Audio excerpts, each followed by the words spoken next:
IAS academy వారికి స్వాగతం పలుకుతున్నాం. కార్యక్రమాన్ని ప్రారంభించవలసిందిగా కోరుచున్నాం. గౌరవనీయులైన మంత్రుల వారిని మరియు సంచాలకుల వారిని కార్యక్రమాన్ని ప్రారంభిస్తున్నారు.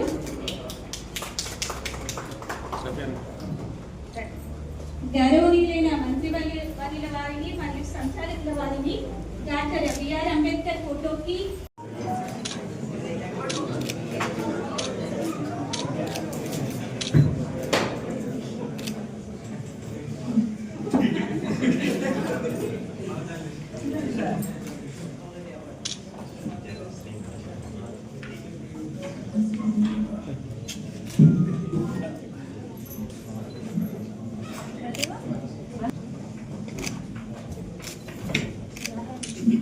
Now I request the dignitary.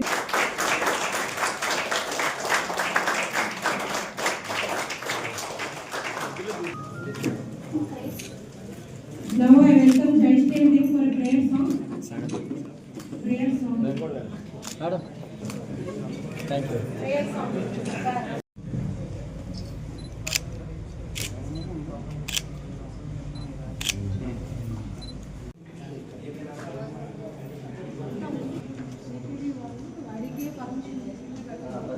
పిల్లలు చదువుకోవాలి అనే ఆశ, వాళ్ళకు ఉన్నటువంటి ధ్యాసని మనం ప్రోత్సహించుకుంటూ వెళ్ళాలి. మీ తల్లిదండ్రులు కూడా మీరు చదువుతారు ఖచ్చితంగా, మా పిల్లలు సాధిస్తారు. ఎందుకంటే ఒక్క విషయం మాత్రం చెప్తారు, ఇప్పుడు ఈ గ్రూప్ 1 కానీ గ్రూప్ 2 కానీ లేదంటే సివిల్స్ కానీ ఏవైనా కానీ ఒకసారి రాస్తే పాస్ అయిపోతాం అనుకోవడం మాత్రం అనుకోకండి దయచేసి.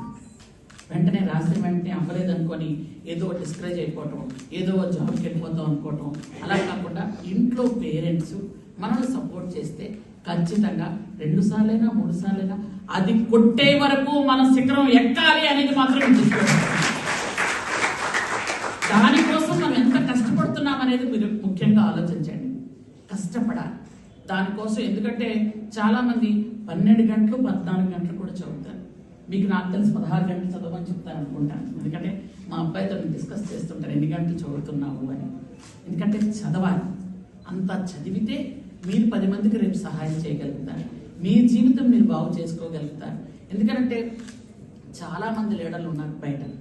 చాలామంది లీడర్లు ప్రశాంతంగా పడుకునే వాళ్ళంట. ఎప్పుడు అంబేద్కర్ గారు ఎప్పుడు పడుకునేవాళ్ళు కాదంట. రాత్రి 11, 12 అయినా వర్క్ చేస్తుండేవాళ్ళంట. ఒకరోజు ఒక ఉన్నతమైన వ్యక్తి వచ్చి, మీరు ఏంటంటే ఎప్పుడు పడుకోరనంటే, నా జాతి వాళ్ళు ఎవరు పడుకోలేదండి, ఇంకా సుఖంగా నిద్రపోవట్లేదు.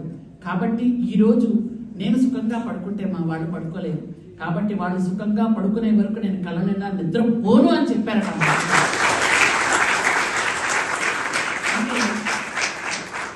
మనలో ఎంతమంది పెద్దవాళ్ళు ఉన్నా, ఇప్పుడు నేను ఒక ఎమ్మెల్యేగా ఉన్నాను, మంత్రిగా ఉన్నాను, ఎంతవరకు సేవ చేయగలను, ఎంతవరకు చేయగలనంటే ప్రభుత్వం పూర్తిగా నాకు అన్ని విధాలుగా సహకారం అందిస్తుంది కాబట్టి నేను చేయగలుగుతాను. ఇందాక మాకు ఐఏఎస్ ఆఫీసర్ అయిన, ఎందుకంటే నాకు ఐఏఎస్ ఆఫీసర్ అంటే చాలా రెస్పెక్ట్. శరత్చంద్ర గారు ఒక విషయం చెప్పారు. ఎందుకంటే హిల్ టాప్ వెళ్ళడానికి ఖచ్చితంగా మేము బండల్లో మనకి వెహికల్స్ ఏం వెళ్ళవు. ఎందుకంటే కొంతమంది అరకు, పాడేరు, రంపచోడవరం, అలాగే గుమ్మలక్ష్మపురం, సాలూరు ఏరియా నుంచి వచ్చిన వాళ్ళకి మీకు తెలుసు, హిల్ టాప్ ఏరియాలో మనకు వెహికల్ వెళ్ళదు. అక్కడికి వెళ్ళాలి అంటే ఏది వెళ్ళాలి, 2 వీలర్ వెళ్ళాలి. 2 వీలర్ వెళ్తే అక్కడ నుంచి పేషెంట్ ఇలా తీసుకొస్తాం. దానికి ఫీడర్ అంబులెన్స్ పెట్టాలి. ఫీడర్ అంబులెన్స్ పెట్టాలంటే ఏం చేయాలి, సీఎం గారిని అడగాలి. సీఎం గారు ఎస్సంటే నేను పెట్టగలిగాను ఫీడర్ అంబులెన్స్. అప్పుడు ఫీడర్ అంబులెన్స్ ఒక మనిషి కూర్చొని అక్కడే ఆక్సిజన్ మాస్క్ పెట్టి కిందకు దించుతున్నాం. ఈరోజు డోలీ మోతలు లేకుండా గత సంవత్సరం మీరు ఊహించగలరా, 1300 కోట్ల రూపాయలతో మా రాష్ట్రం మొత్తం రోడ్లు వేసి డోలీ మోతలు తగ్గించాం. పూర్తిగా నో అని చేయలేదు, తగ్గించగలిగాం. ఇంకా ఈ సంవత్సరం కూడా చేస్తాం. అంటే మీలాంటి వాళ్ళు కూడా చదువుకొని ఉద్యోగాలు చేసి ఇంకొక విధంగా చేస్తే మీరు కూడా సహాయం చేయగలుగుతారు. అదే ఇప్పుడు మనకి P4 మోడల్లో వచ్చింది. అదే ఈరోజు బంగారు కుటుంబాలని చంద్రబాబు నాయుడు గారు తీసుకొస్తున్నారు. ఎందుకంటే ఖచ్చితంగా మనం కొంతమందిని అడాప్ట్ చేసుకోవాలి. అడాప్ట్ చేసుకుంటే చాలా మంది ఏమనుకుంటారంటే డబ్బులు పెట్టాలేమో అనుకుంటారు. నో, మనం ఈరోజు మేము ఒకటి వినూత్నంగా ఒకటి ఈరోజు అనుకున్నాం. ఒక హాస్పిటల్ ఉంది. ఈ నెలనే పాలకొండలో 100 పడకల హాస్పిటల్ ఓపెన్ చేశారు. ఎందుకు మీకు చెప్తున్నాను అని అంటే, చంద్రబాబు నాయుడు గారు ముఖ్యమంత్రి అయిన తర్వాత అన్ని గిరిజన నియోజకవర్గాల్లో 100 పడకల హాస్పిటల్ శాంక్షన్ చేశారు.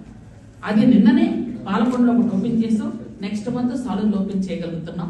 ఎందుకంటే 100 పడకల హాస్పిటల్ వచ్చింది అని అంటే ఏ ప్రైవేట్ హాస్పిటల్కి వెళ్ళక్కర్లేదు, డైరెక్ట్గా గవర్నమెంట్ హాస్పిటల్కి వెళ్ళి ట్రీట్మెంట్ చేసుకొని ఎక్కువ మంది డాక్టర్లు ఉంటారు, వెళ్తారంటే అది ఎవరికి ఉపయోగం? మన ఎస్టీలకే ఉపయోగం. అది ఖచ్చితంగా 100 పడకల హాస్పిటల్ ఉంటాయి.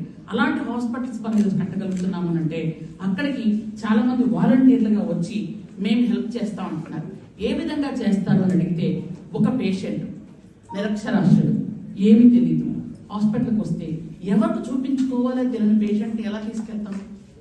ఒక వాలంటీర్ వచ్చి అతను ఏ డాక్టర్ దగ్గరికి వెళ్ళాలనుకుంటా అంటే అతనికి ఏ సమస్యో తెలుసుకొని ఆ సమస్యకు తగినటువంటి డాక్టర్ దగ్గర తీసుకెళ్ళి చెక్ చేయించి వాళ్ళకు మందులు ఆ కౌంటర్ దగ్గర తీసుకెళ్ళి ఇప్పించి బయట వరకు డ్రాప్ చేయడం, ఇది వాలంటీర్ పని. ఇది కూడా మన సహాయమే. మీరు అనుకోవచ్చు సహాయం అంటే ఖచ్చితంగా సహాయమే. ఆ రోజు ఆయనకి తన బాధను తగ్గించుకోవడానికి. కాబట్టి మీరు అందరూ కూడా, ఇందాక సదాభార్గవి గారు చెప్పారు, ఆవిడ మీ ఫోన్ ఎంతవరకు వాడాలో మీకు తెలుసు అని. ఖచ్చితంగా మీకు తెలుసు. ఎందుకంటే ఫోన్ ఒక్కసారి మనం పట్టుకుంటే దాన్ని క్లోజ్ చేయలేం. వాట్సాప్, ఫేస్బుక్, ట్విట్టర్, యూట్యూబ్ అలా చెత్తా చెదారం అన్నీ వెళ్ళిపోతూ ఉంటాయి. కానీ మీరు ఎంతవరకు, ఎందుకంటే మీరు చదువుకోవడానికి మీ ఫోన్ ఖచ్చితంగా వాడాలి. ఎందుకంటే కరెంట్ అఫైర్స్ గురించి ఇందాక చెప్పారు, మీకు ఖచ్చితంగా కరెంట్ అఫైర్స్ తెలియాలి. ప్రతిరోజు ఏం జరుగుతుంది ప్రపంచంలో, ప్రతిరోజు రాష్ట్రాల్లో ఏం జరుగుతుంది, ఏ గవర్నమెంట్ ఉంది, ఏ గవర్నమెంట్ లేదు, లేకపోతే ఎక్కడ ఎవరు మాట్లాడుతున్నారు, ఏ పథకాలు వచ్చాయి, ఇవన్నీ మీకు తెలియాలంటే ఖచ్చితంగా కరెంట్ అఫైర్స్ తెలియాలి. దాని మీద కూడా మీరు బాగా దృష్టి పెట్టాలి. అవన్నీ ఎందుకంటే మీకు ఒకే సబ్జెక్ట్ కాదు, చాలా సబ్జెక్ట్స్ ఉన్నాయి.